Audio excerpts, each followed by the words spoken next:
Okay, so good morning again, everybody. Welcome to another of our bite-sized training sessions. This week, we're going to talk to you about output schedule control using InterForm. Before I go on to talk about that, what I'm going to do is tell you a little bit about the what bite-sized training is all about. And if I can get my slide working. Okay, so Byte-sized training is something we reach out to you. We give you some free training once a month on one of the aspects of the products within our portfolio.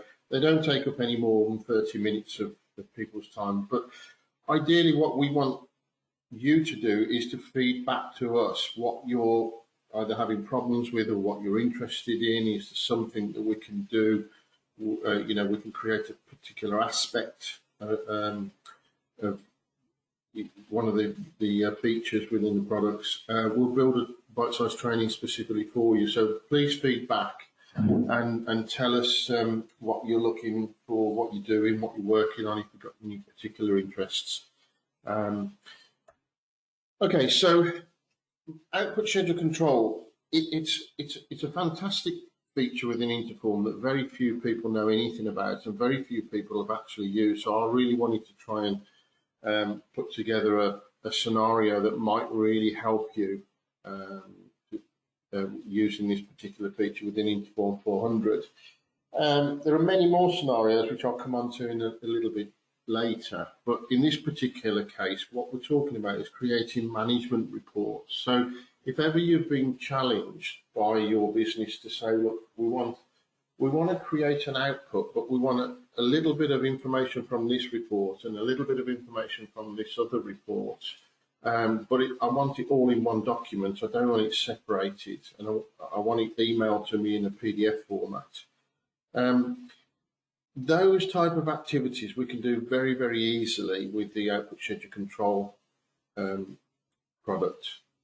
So I just want to run through some of the examples.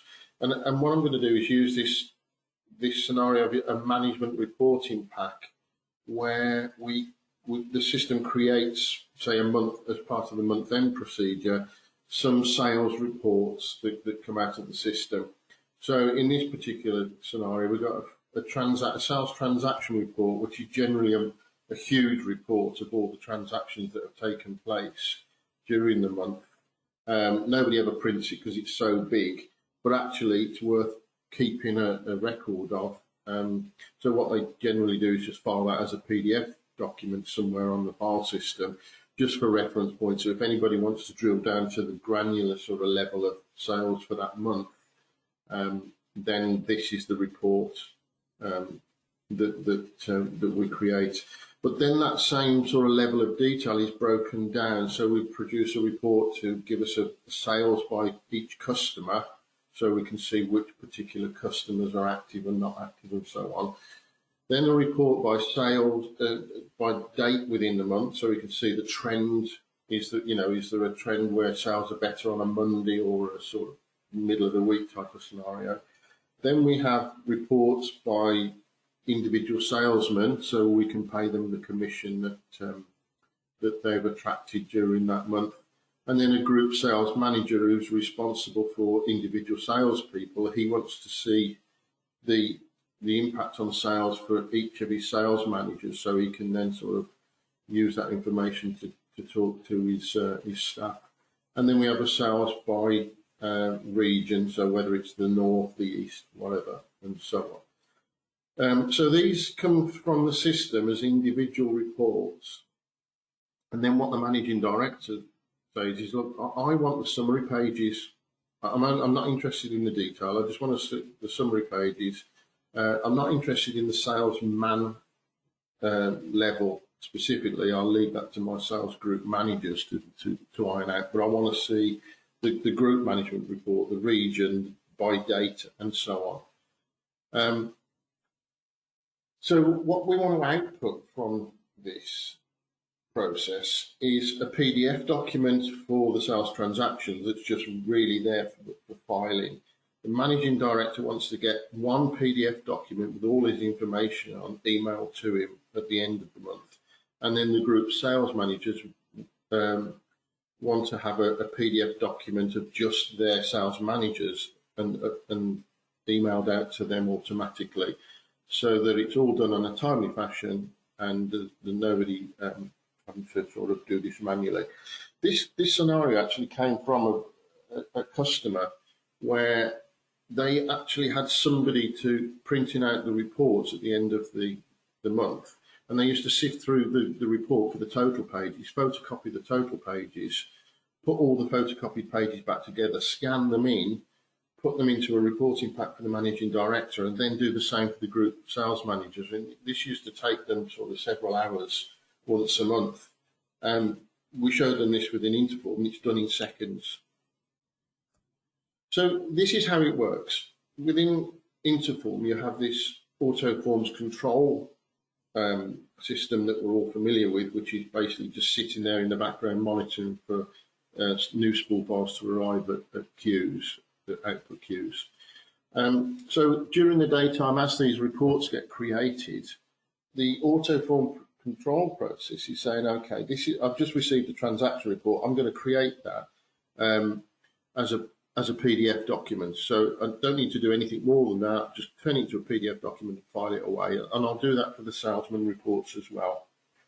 Then at some point later during the day or at the month end during the evenings, the other reports, the sales customer, the sales by date and so on, also get produced. And what the AutoForms control queue does in this case is moves them to another output queue that we're going to then connect to the system using the output schedule control module. So we'll come on to that in a little while. Effectively, the spool files just get moved and they'll sit there and nothing will happen until the output schedule control process then wakes up. So we'll specify designated times during the day where the process wakes up. And what that'll do is it'll take all of the reports that are available to that particular output queue, and it merges them together, and then it puts the merged output file back onto the AutoForms control queue, and the AutoForms control queue will then create the individual PDF documents with all the different formats that are required for the individual reports. So in concept, you've got a mixture of AutoForm control activities that are done at the arrival of the individual spool files, and then the output schedule control that's just sitting there waiting until a specific time, and then it activates and it finishes off the process and so on. So what does output schedule control do in terms of features and benefits to us? Well, I'll show you that in a little while, but let's just run through some of the examples. We can specify multiple output queues. And in this case, I'm talking about input-output queues. So the output queue where the spool files are built up during the day and used as input into the process. We can have as many of those as we want, and they all get processed independently. So you might have one that's creating a management reporting pack. You might have one that's creating another function within the business. Its basic function is to create a merged output from all of the input files. But we can specify the selection criteria within there, so we can ignore certain spool files. So if a spool file gets dumped into that queue in error, we don't need to pick that up, we can just filter it out. We can then sequence and prioritize the reports in different order. So no matter which sequence these are generated in, we can reorganize the way that they appear within the actual merged output. We can add extra information into the spool file that isn't there at the moment. We can sort the pages within the output. We can insert separator pages to divide up the actual final output. So we can put in a page to say the following content is going to be related to the sales by date, and then when it gets to the end of that section, we can put another page and say the following data is salesman related, and so on. You can wake up at several times during the daytime. We can program that in, and we can specify the output queue where the merged output will get sent to. And in this case, we can also specify some load balancing parameters. And this was particularly useful in a scenario where we had a client they invested in 4 big, multifunction printers, super fast speed, and they did this because they were producing letters for each of their customers at the end of each month, and they produced something like 55,000 letters that went out through the post or via email or whatever, and they all got printed. So what they wanted to do is they wanted to separate the 55,000 page report into blocks of 4 that equally divided, so that each printer did 25% of the load. So they balanced the whole output using this load balancing scenario. Okay, so what I'm now going to do is I'm going to jump onto the green screen session, and I'm going to go into InterForm and just whiz you through where we'll find this feature within the product. And if you look at the main menu, option 6 has got output schedule control. Take that option. This is where you'll find all the stuff for OSC. Number 1 is we specify the output queues that we're going to monitor within the system. As I said, we can have as many of these as you like. I'm just going to take you through this bite-sized training scenario that I've created.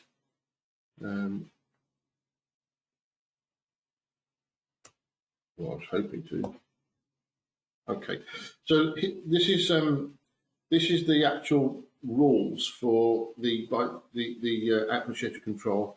So here we can specify the input priority. So we can say that whenever we merge in spool files, the form type is what we will sort the report by, but it could be by the job name or job number, spool file name, or whatever. So we can specify the sequence in which the reports get assembled into one. And if we look at the actual output queues here, all of the output is going to go onto one output queue, which is called BST OSC rep.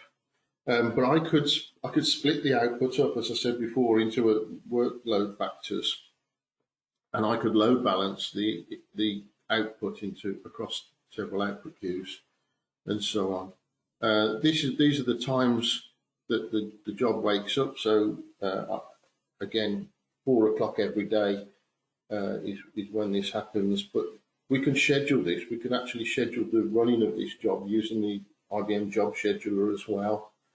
So it depends on what you're trying to achieve, really, as to what we would set those to. Don't worry about the start options. This is the output queue where the final output, the final spool files will be saved. So all the input spool files could either be deleted or moved to another queue. The idea being that the output queue that we're processing gets cleared out, so that the next run starts off afresh and doesn't include the reports that we've already processed.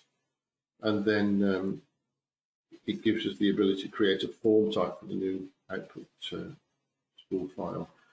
So that's a sort of, it's really very simple, and you're just specifying sort criteria and selection criteria. It takes everything that's in that output queue and merges it together into creating one big spool file. So if we look at the 2 queues that are being used, this first queue is the AFC queue that we discussed earlier, and this is where the input spool files have been sent, and then they get moved to the other queue for output, and so on. So now what I want to do is I'm just going to take you to the output that's created from this. So if we look at the folder system, I've got several PDFs that have been created. So here's my full transaction report. So this would have been created by the auto forms control, and it's just a list of every transaction that took place. And in this case, it's 58 pages. It's just a spool file that I've created. But you can see on there it's got every piece of information, the date, the customer, the part number, and so on, and the sales and so on. So that's just a full list that we just file away. So this is the next one is the management reporting pack. So in here we can see that this particular report is the report by customer. So here's the customer code, and this is the total for that customer. And then if we look at the next page, it's first of all it's in a completely different format. So we can control the formatting of each individual page as well. This is the report by date. So here's the date, and that's the actual sales value for that day. Then the sales region, so the east, the north, the west, and south, and so on. This is the totals. Quite a healthy company by the looks of it in this case. And then you've got the sales manager report. So here's the sales group manager 1, and he's responsible for sales manager 1 and 2, and that is the sales targets that these managers have reached. And then again, sales group manager 2. So this report then gets emailed automatically to the managing director, and then we get an individual report for each of the sales group managers. And here's group 1, that's the sales managers within there. And again, the same for the sales group. So all of this has been done without any programming involved. It literally is, as I said before, the output schedule control sits there waiting for a specific time when it knows all of the reports have been created, and then it whizzes through, creates these PDF documents, and potentially then could email those documents onto the individual people involved. The only other thing I would like to show you is that if it's great having reports, but generally the people, managing director people, and group managers actually want reports with graphs and so on. So I've shown you what we can achieve with the InterExcel product. So this is the same report data that's been fed into it, but then InterExcel has created them into an Excel document, and we can create different tabs. So there's the individual report by customer, the individual report by day and region, and then there's a summary tab which has got all the information on together. So that's really the concept of output schedule control, and as a final slide, the InterExcel, turning that into a formatted report. So let's just whiz back to the Byte Sized Training session. What I've done now is I've just put up a couple of slides to say that, if we visit our website, there's a Byte Sized Training Session page where you can look at what's come up in the future, and you can book your space by putting in your email address and clicking on the drop-down list. Send it over to us, and we'll do the rest. We'll keep updating that. As I say, if you want to contact us and make some suggestions, we'll keep adding those to the list, and then the more people that request that, will sort of change the priority going forward and so on. And then the final slide really is for us to just tell you about the social media side of things for us. So we've got a LinkedIn page where you can connect to us at LogicMate_Limited, the Twitter follow, LogicMate L, and then we've got our YouTube channel, which is LogicMate. I'd encourage you to go onto there and subscribe, click the notification bell so you get notified of any new videos that come along. And any suggestions, just feed it back to us, and we'll build on it in the future.